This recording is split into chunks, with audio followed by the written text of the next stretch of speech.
Da, da, da, da, da, da, da. Da, da, da, da, da, da, da.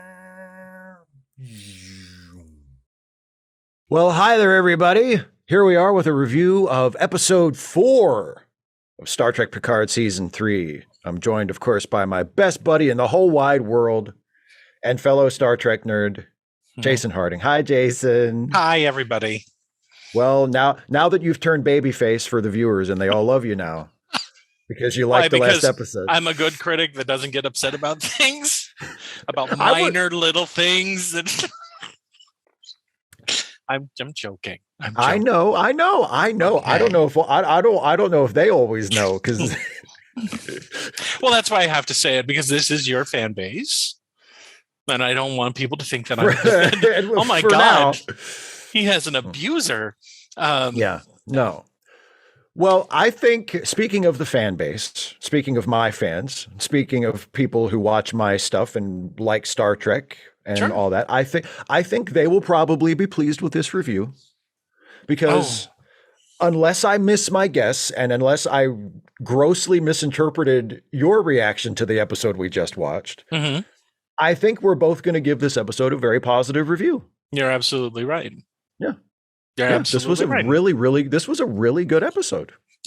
This was called no-win scenario. No win situation or no win scenario. No, it's no-win scenario. It's another pull from because it's a Kobayashi Maru thing. Yeah. Well, they've pulled a lot now from Rathacon, and I'm just going with it. I'm just going to go with it at this point. I mean, at least it wasn't. The pulls from Wrath of Khan since episode 1 have not been anywhere near that shameless. Yeah. So like I'm fine with an illusion, every Well, I'm once in a glad while. no one said Kobayashi Maru or blah blah blah blah blah. Yeah. Mhm. But yeah, this was a really, really strong episode. I think it's easily the best episode of the series so far. The character, I think that's what's setting Picard season 3 from the other previous 2 seasons, is character writing and development. Just flat out. The character writing and development has been great. Some people had problems with Riker getting upset at Picard and telling him to get off the bridge, and then they immediately address that at the beginning of the next episode. Right. Yeah. They have a little talk where Riker and they do it in a way where Riker doesn't necessarily come out and say, "Look, dude, I'm sorry," but they seem to be in a situation where the ship is going to be destroyed and they're all going to die. No. So that being the case, feeling that their time is close to an end, Riker goes to Picard as a friend, as someone who has known him for decades, and says, "Look, things aren't looking good. This might be it. So I don't want to end things like it was on the bridge. I want to, have a little talk and then tell you if this is it, you should go talk to your son." Yeah. Oh, by the way, I've been staring into a dark tea time of my soul for since my son died. For a while now, yeah. And this is the reason why the empath that I'm married to and I no longer talk, because she can see into my soul and there's nothing there. There's nothing there, and I feel awful. Yeah. And so we get that kind of development. We knew something was wrong, but we weren't really talking about it. Another great Riker episode. We have talked about this, I think, in almost every review we've done so far, that the Riker stuff in the show has been really good. And yeah, it almost feels like, God, just make a Riker show. Like, I know this is theoretically Picard's show, but Riker's stuff in the show so far has been by far the most compelling stuff. And Riker himself and Jonathan Frakes as an actor has been just absolutely killing it. Yeah. And in this episode, more than any of the others so far, like, he has just so many great moments and so many great scenes that he is the engine of, and just as his character's story, like you said about, the revelation that, the reason why him and Deanna are on the outs is because of, his emptiness after the death of their son. And, that's what drove them apart. And then at the end of the episode, he has this nice little arc where, like, at the beginning of the episode, he's talking to Picard about how empty he is and how he feels like this sense of nothingness after the death of his son. And then at the end, he has kind of rediscovered that sense of wonder. And it's a beautiful and little so arc. has the series. Hopefully. See, that one of the things. Okay, so yeah. if you guys seen it, they have that scene where, another alien. It turns out the nebula was like a womb or like a nursery or something, like a nursery or something like that. It was a sack of space spider eggs. Yeah, and then all the little space spiders came out at the end. Creepy space babies came out. Yeah, which was a beautiful scene. And yeah, it was a beautiful visual. It gave us an opportunity to see Starfleet personnel getting to delight in the reason they go out into space in the first place, right? Yeah. And there was none of that in Picard. There was in season 1 or season 2. No.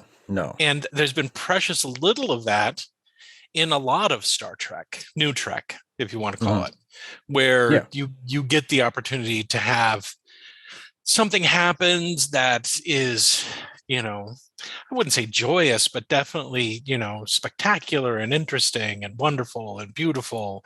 And, we got that in this episode, which meant something to everybody that was standing on that bridge, right? That was nice. That was nice. Absolutely. If there's been anything that Star Trek has been missing, it's that sense of wonder and discovery. Right. I mean, we all kind of knew the minute someone said that the energy pulses are biological energy or something. I'm not sure what the technobabble thing they called it. Yeah. Interesting. Also, a credit to the writing in this episode is everyone had something. Yes. Everybody had something to do. I wanted to bring that up because you mentioned it while we were watching it. Yeah, like they all have something to do that is related to the plot. Mm-hmm. It's not just, because they all have little character beats too, which are nice and are necessary as well. You need those. Mm-hmm. But yeah, everybody has a part to play in the plot. Beverly's the one who notices the pattern with the energy discharges, and then they all kind of get together in the briefing room to go over the plan of how they're going to ride the wave out. And, and even Jack at the end, Picard has Jack, calling out the positions of the asteroids that they need to avoid, which gives Jack something to do and ties into the story Picard told about how him and his dad did something similar back in the day when they were, freshly minted officers on the Stargazer. So Shaw gets something to do. Gets something, not just being a dick, but he gets to be a dick and do something at the same time. Shaw gets a couple of things to do, and actually, I'm kind of on the same boat with you with Shaw now. When I wasn't there when you said it, because we were watching this episode, and you said, like, it was during Shaw's first scene in the episode where you said, I really love this guy now. He's one of my favorite characters on the show. Yeah. And I was not there with him at that point. But by the end of the episode, I was. I feel like this was the episode that kind of won me over on Shaw, because he has a scene where he tells off Picard for being Locutus, which was very well done. It feels like we've kind of seen that before in various ways. We saw it with Sisko. Sisko said it, no, Sisko. Well, Sisko didn't go into what Sisko didn't. What Sisko probably wanted to say, but didn't get the chance to. But no, it was a good scene. It was well done. Mm-hmm. But the really nice thing that they did with Shaw was he got the job of having to do some stuff to the nacelles to open the nacelle hatches, right? To open them up so that they could absorb the energy when the wave hit them. Because part of the deal was they're going to absorb the electrical energy from these waves to charge them up because they're out of power. So then they have enough power to get out of this gravity well that they're stuck in. So Shaw has to do that because he's the only one on the ship who's old enough to remember how it works, because the nacelles are the only part of the ship that haven't been retrofitted. Like, it's a little complicated, but it's a clever way to justify the captain having to be the one to do this job. And so he gets to do that. And we see that, he's not just an asshole. He's smart and has like some technical know-how and knows what to do in this situation. And then also him and Seven are the ones who hatch the plot to catch the changeling. Yeah. And the way that works is really, it's really cleverly done. And again, that kind of comes from Shaw too, because Shaw is like, if that changeling really wanted to screw us over, this is the point that they would do it. And that's when they're like, aha, so let's set up a trap. Let's set up a trap, or at the very least set up like a guardrail, so if the changeling does decide to come and try to fuck with us, we'll know immediately that that's what it is, which is what they do. And it works. Again, it works really well. It works great. It works really well. We got stuff for Vatic. I keep getting her name wrong. What did you call it? I call it Vatic has, what was it? A creepy hand Voldemort? Yeah. She's got so she cuts off her left hand and it morphs into a founder, or at least I'm assuming it's a founder. I guess right? a scary floating talkie changeling head. A very scary, kind of gross, goopy, very interesting looking and threatening head, where you get the idea that maybe she's not 100% on board, but she is working at the service of this thing that the rest of the time is her fucking hand. So she's never since I saw that, the more I thought about it, I'm like, Jesus, that's creepy. If you're going to do something with a founder, what can you do? And I was like, oh, well, how about the founder's constantly with her? Because I mean, shit, did the founder cut off her hand and said, okay, I'm gonna be your hand now. I'm gonna be in your body from now on. And when you need to talk to me, you have to cut your own fucking hand off. And it really wants Jack, and we don't know what the deal with Jack is. So far they've defied a lot of my dipshit theories about what's going on, and here's my current dipshit theory that will drive you insane. Please tell me. So he's having visions. Yes, Jack is. Yes. Hey, Steve, what prevented the founders from invading the Alpha Quadrant in Deep Space Nine? Do you remember? They had to come through the wormhole. Yeah, and what stopped them? Well, ultimately, I think it wasn't it that the prophets blew up that Dominion fleet, and then it was kind of like, okay, you can't come through the wormhole. They just kind of made them disappeared, and then they couldn't come through the wormhole anymore. And then the rest of the changelings are trapped there. They were cut off from the rest of the So what could give Jack visions? Oh, maybe it's like an orb thing. Talking to him in different voices. Like a prophet giving him like an orb experience. Mm-hmm. Yeah. And maybe they couldn't use Cisco's voice because it would be a dead giveaway. Mm-hmm. That's just me. Maybe that's it. I really hope you're wrong. I really hope you're wrong. Let me. I hope I'm wrong. I hope it's something else. I hope it's something different. But I will say this. There's a couple things about because we saw that Jack had that vision thing in the last episode too, where there's like those tendrils that kind of come out on the walls. Red tendrils, yeah. And he has like a headache kind of thing, and he hears voices. And that happened again at the end of this episode. That was kind of like the hook at the end of this episode. Like, ooh, what's this about? Tune in next week to find out. Mm-hmm. I like that they used that for that at the end of this episode. Because this show is this show, and because it's written by the people that it is written by, and because they have the track record that they have, this episode was going really well, and we were getting close to the end, and I had this little fear inside me going, oh fuck, they're gonna blow this. This is so good up to this point, and they're going to fuck this up in the last few minutes. I loved it. And they didn't. They didn't. Mm-hmm. And I'm glad they didn't. But I was thinking, because everything was going so well, the plan was working. They were getting out of the cloud, and then the spider egg hatched, and all the little space babies, and everybody's like, oh, Riker bold a strike. Yeah, it was exactly. It was like everything was going so well. And I thought they're going to fuck this up. They're going to throw in some kind of last second reversal, with the idea being, aha, this will hook them for next week. Everything looks like it's going so good. And then we flip it upside down. And it's like, and that would have ruined it. Like they ended this episode on just the right note where it's a moment of triumph for everybody. But Jack is still having that thing that they haven't resolved or explained yet. And it's like, okay, that's good. They did exactly what they should have done. And I'll say this too, even though I still think having changelings in a TNG revival is a stupid, nerdy fanfic idea. I love it. They handled it really well in this episode. They handled it really well in this episode. They had Seven and Captain Shaw come up with a very reasonable, very smart way of trying to find the changeling. He basically says, look for the bucket. Changelings have a bucket, find the bucket. She finds the bucket, right? And it's what I always say. The characters have a plan, right?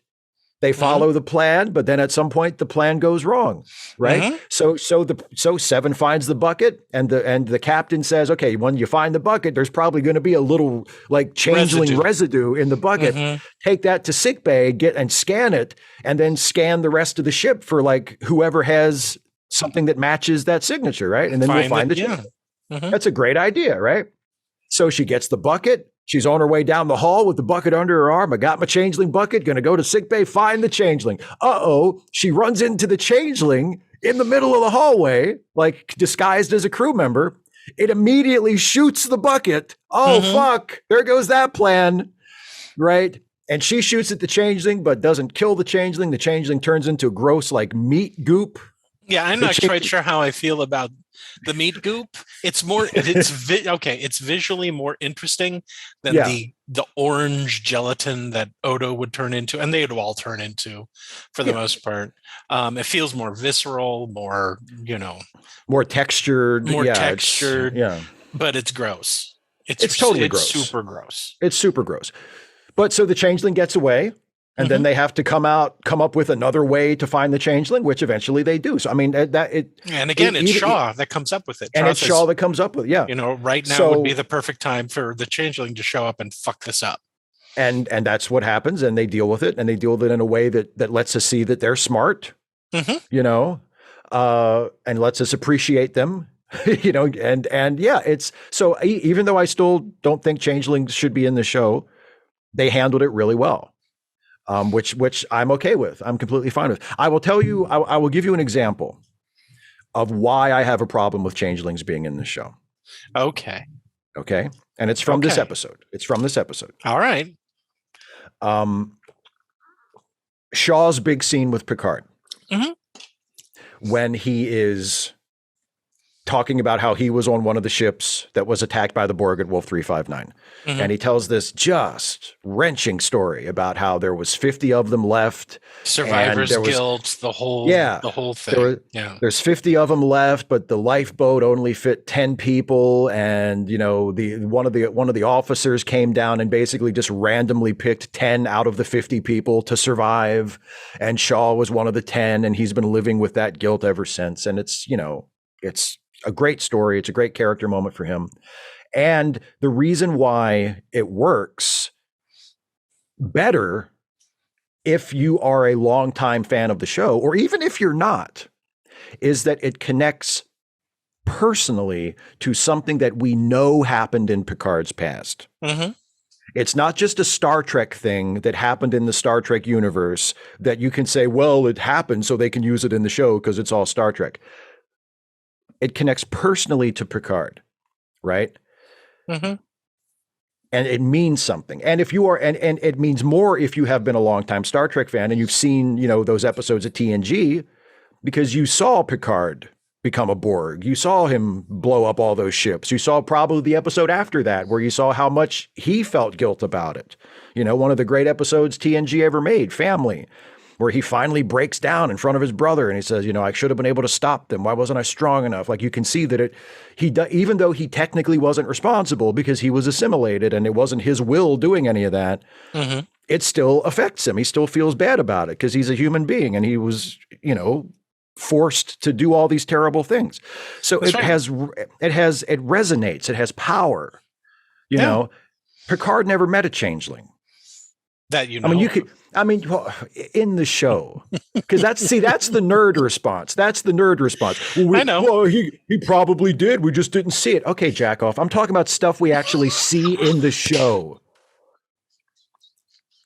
I'm not talking about stuff that could hypothetically have happened in between episodes or in between movies. Yes, of course. I'm sure. Well, they do that. Actually, another little tiny thing that annoys me. It didn't annoy me that much because it didn't wind up meaning anything. But there's that runner in the episode where we keep going to flashbacks where Picard gets interrupted by this group of incredibly rude cadets. What was great about that was I kept going back, okay, I get it. We're going back 5 years, and it ties into trusting your crew and blah, blah, blah. And then they rob it. They rob that flashback at the very end.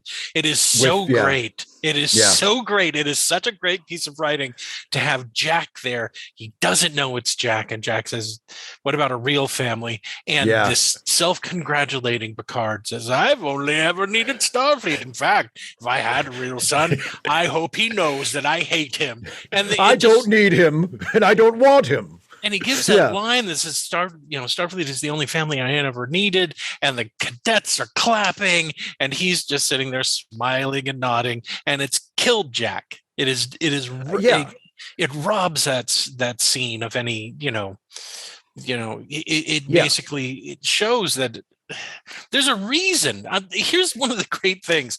The reasons they give for the way the people are feeling and acting are true to the characters and make sense, right? Yes. And not all of it is monumental trauma. What is Riker's trauma? Riker's trauma is the feeling of loss and despair and hopelessness that I completely understand when you lose a child. Yes. Right. And he has gone to a dark place, and he was probably there for years. And Deanna was having to not only, see it, but also feel it out of him. Yes, absolutely. I mentioned this at the end of this episode. I said, this is the first time in 30 years where I actually believe that Riker and Troy were in love. Because, they're seen at the end when Riker calls her after they escape. And basically, it's a great scene. Absolutely. And they do. Yeah. They seem like people who are in a relationship, who care about each other, who've, been through some shit, but are still committed to each other. And it's not trauma that's manufactured for trauma's sake.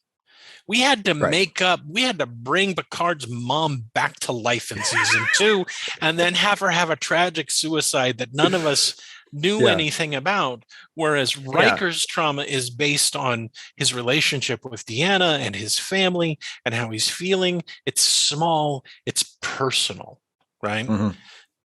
The thing between Jack and Picard is small and personal. The thing between Beverly and Picard is small and personal.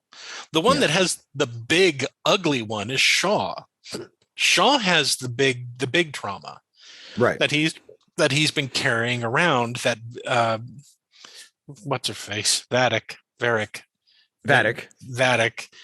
mentions when they talk about it. What did she say? It's surprising based on your psychological history that you've become captain. Yeah. Which, by the way, Shaw, good for you. You were probably an ensign during the battle of. Seemed like he worked his way up. Engineer, and now you're captain. Good job. But even he recognizes, what's great about Shaw's character is he recognizes that he's a dick, right? What is his line at the end? He said, being an asshole replaced charm after a certain point or something like that. Yeah. Right. Exactly. And that's what's really keeping me engaged with the show is the character interact. They feel like the characters from the original. This feels like these first 4 episodes, honest to God, feels like the first Star Trek Generation movie we should have gotten. It really should have. I always felt it was a mistake to immediately end the series and go to immediately to movies. Me too. Well, because the TNG characters never got the opportunity.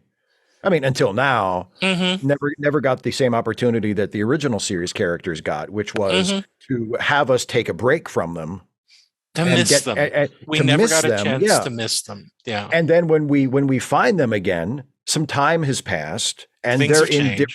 they're in different places and they have to come back together. Mhm. Which is what I think they're attempting with this show. With Yeah. with the movies the first time, it was like, oh no, everybody just was frozen in place. And it was like they all just stayed exactly where they had always been. Even Worf eventually came back. Like Worf was the only one who got away. And then it's like, then it's like, no, now he's back, and he's back exactly where he was before for no reason, and we're not even going to provide one in the last movie.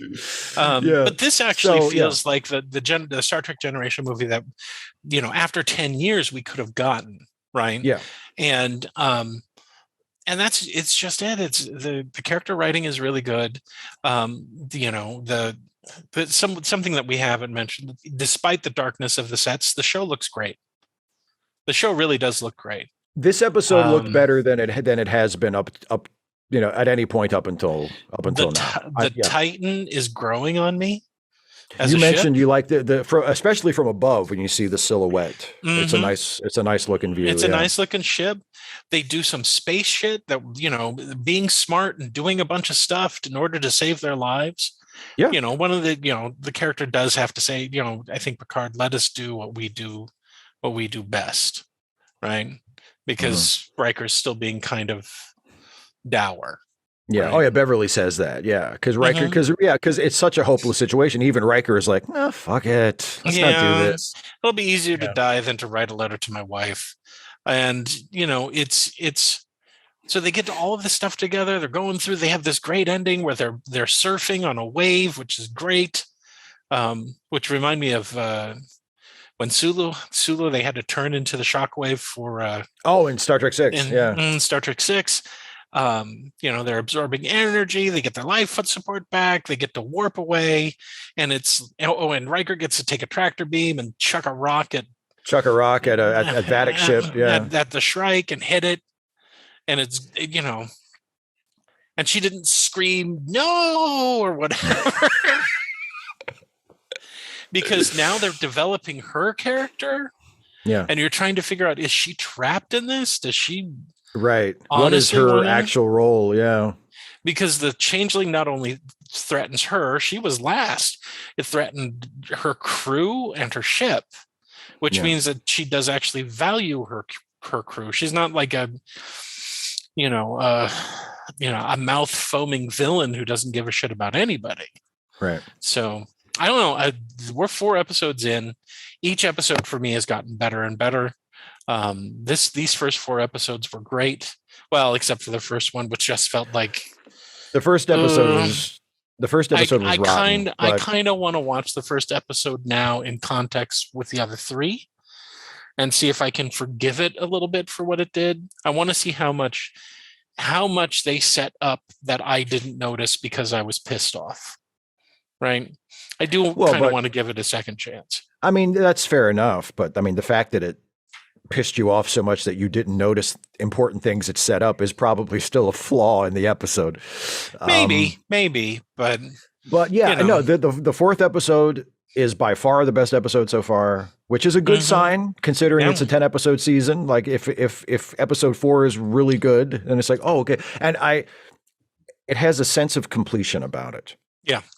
Even though we know that there's still more stuff to come, and they have the little dangling tease at the end about Jack and his thing. So we know that there's still stuff yet to happen. And Worf's story is still ongoing. Worf wasn't even in this, which was a very smart choice. I'm glad that they just focused on what was happening on the Titan in this one. I think that was a very smart choice.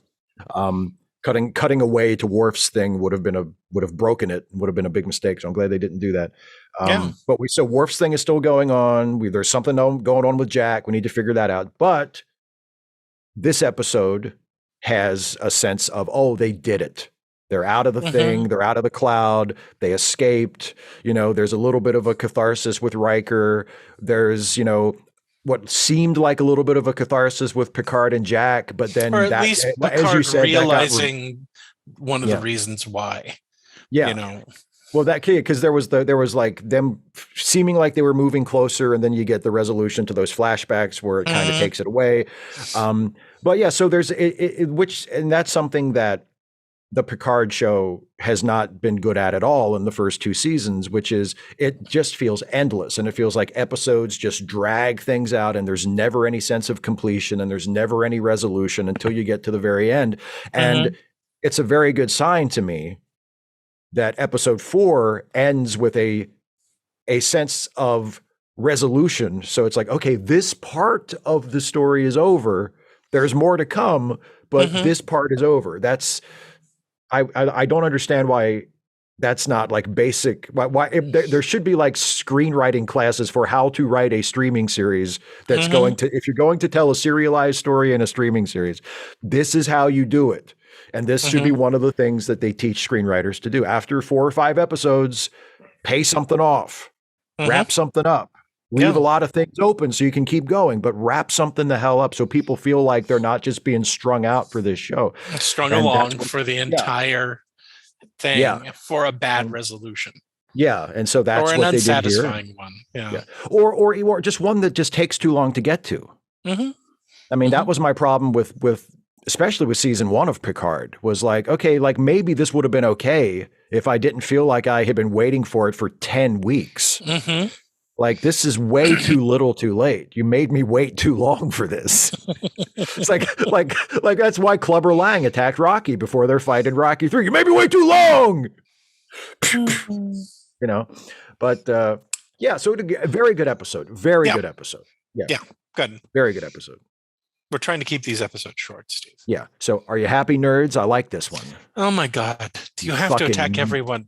You fucking nerds. I know it's all Star Trek. That's not the point. You even got Jason making fun of me. Oh, there's a Bajaran on the bridge. Is that okay? Bajarans weren't from... That wasn't the point. That wasn't the point. Right after this, I'm going to go watch the Red Letter Media. They're going to review... they're reviewing the first 4 episodes. Oh, really? They're doing them like just the first 4 like in a batch? And one of the ways you can tell that they're not liking it from the first 2 seasons of Picard is that their thumbnails get progressively more and more psychotic. And the first 4 episode thumbnail is not them being psychotic. Oh, so they might be enjoying it. They might be enjoying it. Yeah. You always accuse me of doing red letter, fan hatred kind of bullshit. So I'll be interested to see what they have to say. I accuse you of that? You have in the past. I have? You have. I can go find the podcast if you want to. I don't think you were serious. I take your word for it. No, but it was during one of the Ensign Logs lives where I just dogpiled on Picard. It was like every punchline to every joke I was making was about Picard. Because I just hated it. I hated 1 and 2. Yeah. And you hated the first season a lot more than I did. Yeah. We both hated season 2, but you were much harder on season 1 than I was. Yeah. Oh yeah. And I don't think back of it with any fun. Oh, I should give that another. No, I don't. No. I rolled my eyes when you told me that the giant space flowers was the most Star Trek thing you had ever seen. I agreed that, giant space flowers are pretty Star Trek-y, but they came out of fucking nowhere. Yeah. Just suddenly space flowers. You mentioned, you haven't gone back and rewatched any of it. No. The only of the new shows, like all of them from Discovery on forward, the only one that I've rewatched episodes of is Strange New Worlds. That's the only one. Actually, now I've rewatched a couple of episodes of Discovery, like for specific reasons, because I was doing a video or something and I wanted to refresh my memory. And I think I've done that for episodes of Prodigy as well, Prodigy is my second favorite. I love Prodigy, but so do I. But the only one that I've actually gone back and watched it again because I was like, I feel like just watching an episode. Watch it, right? It is Strange New Worlds. So I haven't felt the need to go back and rewatch any of Picard before this. I mean, it's just like, why especially season 2. Season 2 is just like, oh, fuck that. I don't hate myself enough to go unless back you're going to use it as a teaching tool. How to fix the series. That's true. And I did that video. And you did. And yeah, and I think I went back. I went back and rewatched certain parts of Picard season 2. I went back and rewatched the car chase, and I put that in quotes. The car You chase. mean the non? Yeah, exactly. Because you need another car to chase the first car. Well, that's what I did. I went back and rewatched it because I thought maybe I'm remembering it wrong. Maybe it's not actually as pointless as I remember. No, I was right. It was completely pointless. But I wanted to make sure. So, but anyway, enough about that. That was the last season. This season is better. So yes. Yay. Okay. Good episode. Good episode. Good episode. And hopeful for more. Yes, absolutely. Looking forward to seeing where it's going now. More Worf. More Worf killing people, please. More Worf killing people, please. You know what you need to do? You want to redeem the changeling thing with me? Give Worf like a magic Klingon sword that kills changelings and just have him just fucking slice his way through them. That would be slices through a bunch of Jemadar. That's what I want. Although, the dark part of that is that all of them are dead. You know that, right? Any of the ones that were trapped in the Alpha Quadrant. Yeah, because their culture cell white ran out. So and they all went through withdrawals and died. I hope General Martok drank a nice bottle of wine to that too. It's one of my favorite Klingon moments. One of my favorite moments of the last few seasons of Deep Space Nine. When Cisco and Admiral what's his nuts? Cisco and Admiral Ross and Martok are on Cardassia. They're surrounded by corpses. And Martok is like, let's have a drink to victory. And Cisco and Ross are like, this feels kind of wrong. I mean, they were our enemies, but still, like, they're dead. Pour out their chalices. Yeah, they're like, I don't have the stomach for this. Like, we shouldn't be celebrating. This is the tragic loss of life that comes with war. And Martok is like, yeah, whatever. Glug, glug, glug. I was like, God, I love you. You are the greatest. I would drink with Martok no matter what the occasion was. He was like, hey, they started this. We finished it. They're dead. Fuck them. Let's have a drink. He barges into my quarters on Deep Space Nine. My wife doesn't love me. Drink with me. Yes. Let's have a drink. Yes, General Martok. I'm getting divorced. Fucker. Hey, my kids don't speak to me anymore. Fuck them too. Come on. Let's have a drink. Audience, Steve and I can do this for 5 hours. Yes, we're done. We're done. We're not going to subject you to the two of us making jokes about Star Trek for the next 5 hours. That would be cruel. I'll stop recording and then we'll make the jokes for ourselves. Yes. Thanks for watching, everybody. We'll see you next week for episode 5. Bye-bye.